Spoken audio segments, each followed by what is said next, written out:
Assalamualaikum warahmatullahi wabarakatuh. Alhamdulillahi rabbil alamin. Alhamdulillahilladzi anzala sakinah fi qulubil mu'minin liyazdadu imanan ma'a imanihim. Allahumma salli ala sayyidina Muhammadin wa ala alihi wa ashabihi ajma'in. Ya Allah, golongkan kami menjadi hamba yang yakin padamu, yang merasakan nikmatnya hakul yakin terhadapmu, terhadap janjimu, terhadap jaminanmu, terhadap perintah-perintahmu. Ya Allah, lindungi kami dari keraguan, lindungi kami dari futur turunnya iman, dan lindungi kami dari ketidakistiqomahan. Taqabbal minna ya arhamar rahimin, innaka antas samiul alim. Amin ya rabbal alamin. Silakan Ustadz Mulyadi, nomor berapa sekarang? 231. Bismillahirrahmanirrahim. La tai'as min qubuli amalin lam tajid fihi wujudal huduri. Rubbama qubila minal amali malam tudrak samaratuhu ajilan. Jangan putus harapan untuk diterimanya amal perbuatan yang engkau kerjakan dengan tidak khusyuk atau belum hadirnya hati di dalam hatimu. Sebab masih ada kemungkinan amal itu diterima padahal belum dapat dilihat buahnya dengan segera. Hadirin sekalian, pertama, Allah sesuai dengan prasangka hambanya, ya. Ana inda dhanni abdi bi. Aku sesuai dengan prasangka hambaku. Jadi kita harus tetap berbaik sangka kepada Allah dalam segala keadaan. Nah, yang kedua, Allah pun tahu segala kelemahan, kekurangan, keterbatasan kita di dalam beramal. Allah tahu nih ya, kita tuh kurang ilmu, tahu. Allah sangat tahu keterbatasan ilmu kita. Kemudian Allah juga tahu persis dari ilmu-ilmu yang kita miliki, kita amalkan atau tidak. Untuk mencapai derajat ikhlas, derajat khusyuk, itu sebuah perjalanan yang panjang ya, dan hakikatnya juga pertolongan Allah. Jadi sholat, kita tahu nih, sholat kita ini seperti sholat asar barusan, masih jauh dari kualitas khusyuk atau a'alah gitu ya. Masih banyak larinya pikiran ini, dan Allah pun tahu pikiran kita lari kemana, pikiran kita tidak ingat kepada Dia.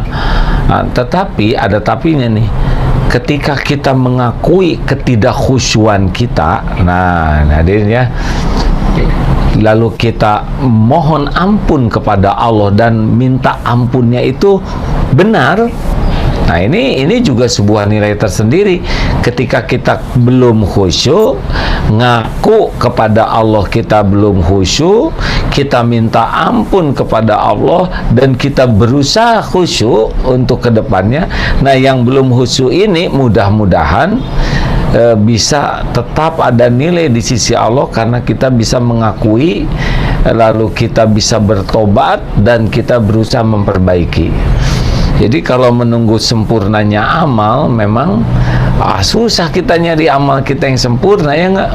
Sekarang kita cari amalan ikhlas, mana kalau asli belum bisa menemukan amalan yang ikhlas. Tetapi kita berani mengakui bahwa kita ini belum ikhlas, kita minta ampun atas amal-amal kita yang belum ikhlas, dan kita berusaha keras memperbaiki diri supaya bisa lebih ikhlas. Nah, itu pun sebuah poin di sisi Allah dibanding dengan amal kita yang udah kita lakukan dan belum dapat kehusuannya, keikhlasannya. Kira-kira kebayang tidak nih hadirin ya? Halo? Kita sekarang sholat, nah yang tadi lah asar, kita ada yang udah sholat udah aja, nggak ada evaluasi, nggak ada rasa nyesal dari sholatnya yang jelek. Udah sholat sudah, Ini beda dengan orang yang sholatnya kurang khusyuk dan dia menyadari, aduh, sholat saya ini kurang khusyuk, masih jauh nih, sedikit sekali. Lalu ada rasa sedih, ada rasa kecewa, ada rasa nyesal, ada rasa takut. Lalu ketika istighfar itu, istighfarnya tuh istighfar yang berisi, ya, yang mengakui sholatnya belum khusyuk dan ingin diampuni Allah. Nah, itu sudah beda tuh, poin sholatnya masih belum khusyuk, tetapi ada sisi lain yang bisa diterima oleh Allah, yaitu kejujuran, tobat, kemudian minta ampun tadi, ya, dan keinginan kuat untuk ke depan sholatnya lebih baik. Nah, ini berbeda dengan orang yang sholatnya tidak khusyuk. Dia tidak menyesal, tidak khusyuk, dia tidak minta ampun atas ketidakhusyuannya, dia tidak merasa bersalah, dia juga mengulangi ketidakkhusyuan dengan sama saja. Nah, ini pasti berbeda nih. Bisa, Ustadz, mana Ustadz Mulyadi? Kebayang kan Ustadz? Ya, ya Pak. Bisa kebayang tidak nih, makanya kalau kita nunggu sempurna dalam segala hal, wah, kita bisa nggak beramal. Tetapi kita mengakui ketidaksempurnaan itu beda, ya. Beramal tidak sempurna, tapi dia tidak mengakui, tidak merasa bersalah. Nah, ini udah hilang nih, kan bisa jadi dosa. Tapi beramal yang tidak sempurna, dia mengakui ketidaksempurnaannya, dia menyesali, dia memohon ampunan, dan dia berusaha keras untuk memperbaiki. Ini gara-gara amal yang belum bagus, dia punya poin-poin lain, yaitu tobatnya, kemudian ikhtiarnya. Nah, oleh karena itu jangan putus asa kalau kita merasa, aduh, saya ini belum bagus nih amalan saya. Nah, kita harus minta ampun kepada Allah dan kemudian berusaha keras untuk memperbaikinya. Nah, itulah, jadi jangan pernah putus asa sehingga kita menganggap, udahlah, saya mah nggak bisa soleh nih mah, amal susah ikhlas, sholat susah khusyuk, hati saya masih kotor, udahlah. Nah, itu buruk sangka kepada Allah, karena sebetulnya kita bisa berubah itu adalah dengan pertolongan Allah. Kita ikhtiar saja terus, kita tobat, kita perbaiki, nanti Allah yang memberikan kepada kita kemudahan untuk khusyuk, kemudahan untuk ikhlas, kemudahan untuk berubah. Karena kan hakikatnya perubahan itu min fadli rabbik, karena karunia Allah. Nah, kalau kita selalu melihat diri, saya emang nggak bisa, berarti kita memang mengandalkan diri kita di dalam berubah. Padahal kita ini beramal supaya dapat rahmat Allah. Rahmat Allah lah yang membuat kita berubah. Jadi bukan kita berubah membuat kita berubah, ya. Kita ikhtiar berubah supaya Allah menolong kita berubah. Jelas tidak nih? Bukan kita berubah supaya kitanya berubah. Kita berubah, berusaha berubah agar Allah yang maha melihat menolong kita. Karena kan walladzina jahadu fina lanahdiyannahum subulana, dan orang yang sungguh-sungguh di jalan yang Allah ridhoi. Jadi kan Allah menggantungkan pertolongannya itu dari kesungguhan. Nah, paling yang bisa kita lakukan tuh sungguh-sungguh tobat, sungguh-sungguh memperbaiki diri. Selebihnya kita berubah itu min fadli rabbik, dengan pertolongan Allah semata. Ini hari ini Ustadz ada yang spesial nih. Selain kajian Al-Hikam, kita sedang disimak oleh saudara-saudara kita di Mamuju, ya, yang sedang ditimpa ujian pada kesempatan ini di Stadion Indoor Mamuju. Di sana sudah jam 5 dan kita dengar ujian di Mamuju, gempa itu, Masya Allah, subhanallah. Ada Pak Haji Sabar yang sedang diuji, beliau tertimpa 12 jam terkubur di balik reruntuhan dan kakinya terjepit, dan 5 anggota keluarga, anak dan cucunya wafat, dan beliau alhamdulillah selamat. Nah, kita sedikit mengulas bahwa sabar itu pada pukulan pertama ya. Jadi orang itu dapat pahala besarnya itu adalah, kan ada yang sabar pada pukulan pertama, ada yang berusaha sabar itu pun ada pahalanya ya. Ini hadisnya tentang yang di kuburan itu ya, yang seorang ibu-ibu yang terus merintih menangisi, kemudian diingatkan oleh Rasul, dan beliau tidak tahu itu Rasul. Belum bisa menjelaskan secara detail, tetapi lalu Rasulullah mengingatkan bahwa sabar itu pada pukulan pertama. Jadi itulah pahala terbesarnya, alladzina idza asabathum musibah. Ini semua, kami semua milik Allah. Sesungguhnya innalillah wa inna ilaihi rajiun. Kami semua sesungguhnya milik Allah dan kami semua kembali kepadanya. Dan kalau sudah terjadi, hatinya yakin qadarullahi wa ma syaa fa'al. Ini sudah takdir Allah dan Allah berbuat apa yang Dia kehendaki. Nah, terjadi dengan izin Allah, terjadi takdir Allah, kita semua milik Allah, kita kembalikan ke Allah. Ketika pukulan pertama enggak ingat siapapun selain Allah, yakin kita ini miliknya, dan terjadi sesuatu pun dengan izinnya, dan semua sudah tertulis di Lauh Mahfuz, dan semua ini pasti ada hikmahnya, semua ini pasti mengandung kebaikan. Karena kan ajaban li amril mu'min inna amrahu kullahu khair, semuanya baik. Jadi walaupun pahit seperti Nabi Yunus, 3 kegelapan, gelapnya laut, gelapnya malam, dimasukkan ke dalam gelapnya laut, dimakan pelut ikan, tetap berbaik sangka. La ilaha illa anta, itu tauhid, tiada Tuhan selain Engkau, subhanaka, maha suci Engkau, inni kuntu minaz zalimin, sayalah manusia zalim, yang zalim. Nah, ini adalah kesabaran. Jadi ketika di kejadian apapun, innalillah wa inna ilaihi rajiun. Kalau mau dilanjutkan, qadarullahi wa ma syaa fa'al. Ini merupakan ciri orang sabar. Nah, kalau sudah sabar, innallaha ma'as-sabirin, sesungguhnya Allah bersama orang yang sabar. Wasta'inu bis-sabri was-shalah, dan jadikan sabar dan salat penolongmu. Kalau dapat aja kita pukulan pertamanya kembali ke Allah, nanti Allah yang Maha Tahu menurunkan di hati kita ketenangan. Pertolongan Allah yang pertama biasanya diturunkan sakinah, tenang di sini. Tenang itu gimana? Ya, bagaimana aja cara Allah. Apakah tenang itu ditenangkan saja, atau dibukakan hikmah oleh Allah, atau kita dapat ilmu sehingga kita tenang, atau kita dapat nasihat. Tapi Allah yang menguasai hati kita, tenang. Walaupun tertimbun 12 jam, kasih tenang, ya tenang. Kemudian biasanya nanti Allah gerakan siapa aja yang Allah kehendaki. Kalau memang harus sembuh, nanti Allah gerakan dokter atau berikan obat, atau seperti itu. Beliau tertimbun 12 jam, Allah gerakannya yang bagian menolong. Allah yang menggerakkan hakikatnya ya. Lalu diangkat dan diselamatkan. Nah, saudaraku sekalian, jadi luar biasa ujian ini.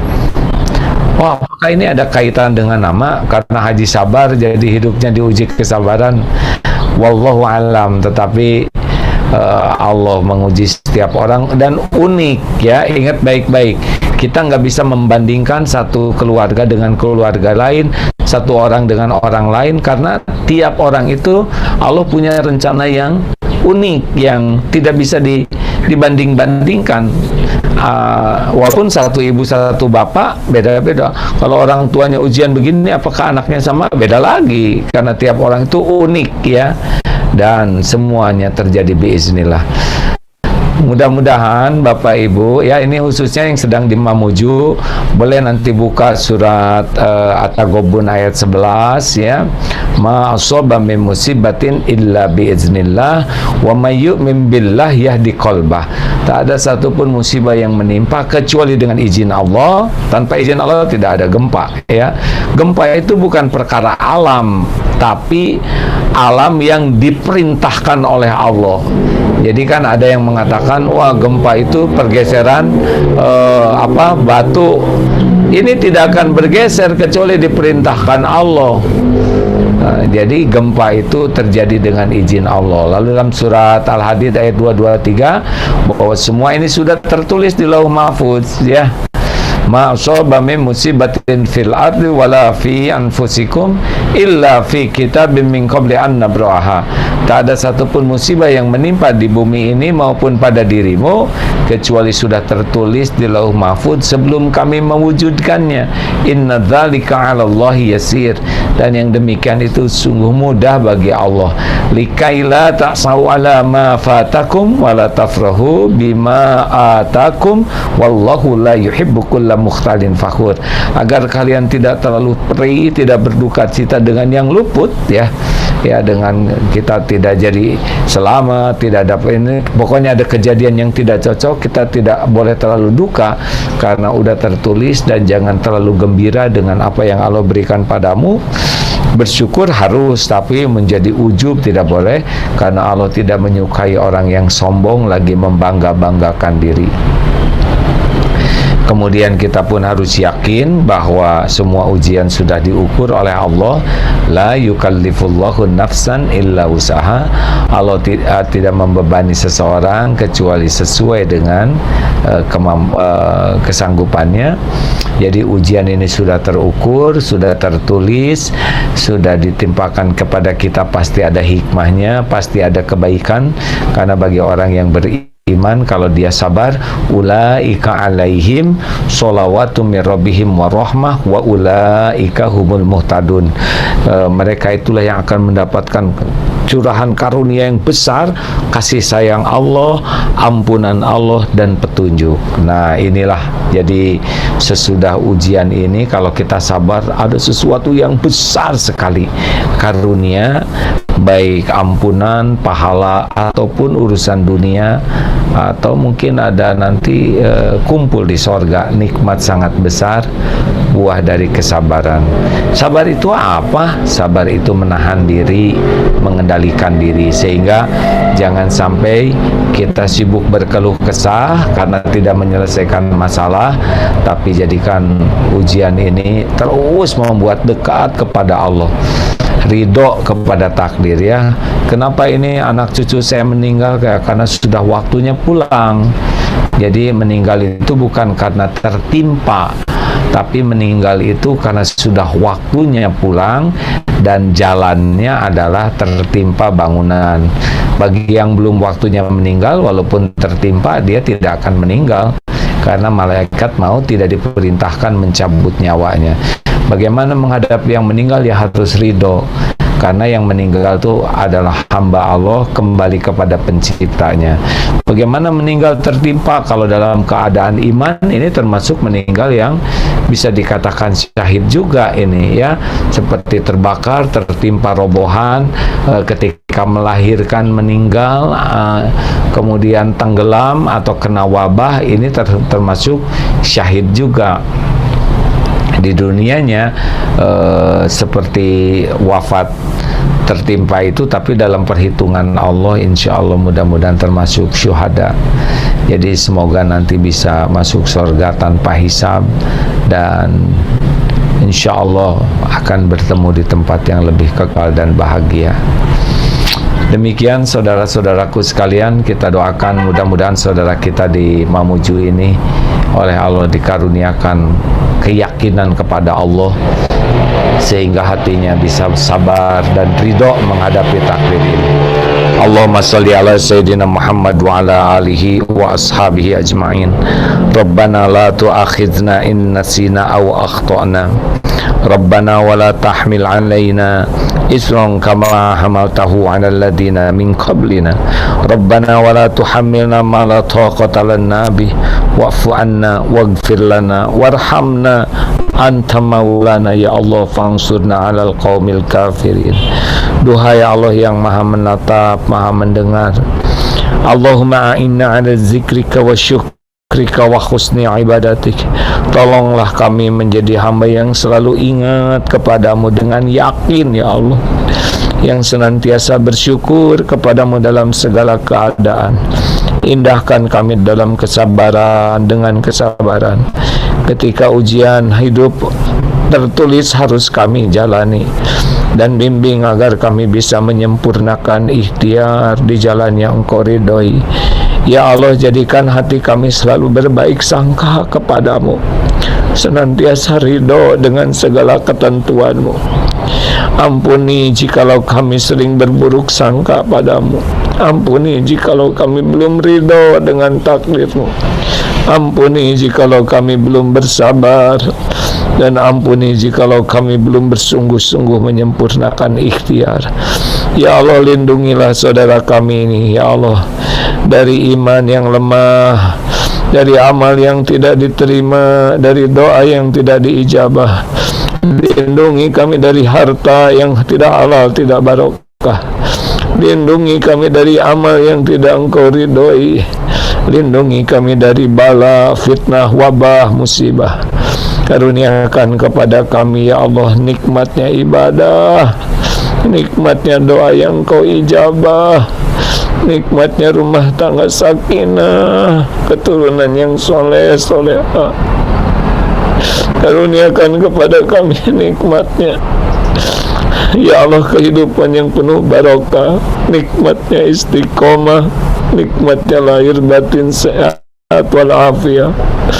Karuniakan kepada kami nikmatnya husnul khatimah, nikmatnya kubur yang lapang, nikmatnya selamat di siratal mustaqim, dan nikmatnya jadi ahli surga-Mu. Limpahi kami kenikmatan bisa menatap wajah-Mu kelak, ya Allah. Rabbana atina min ladunka rahmah wa hayyi lana min amrina rasyada. Allahumma Rabbana atina fid dunya hasanah wa fil akhirati hasanah wa qina adzabannar.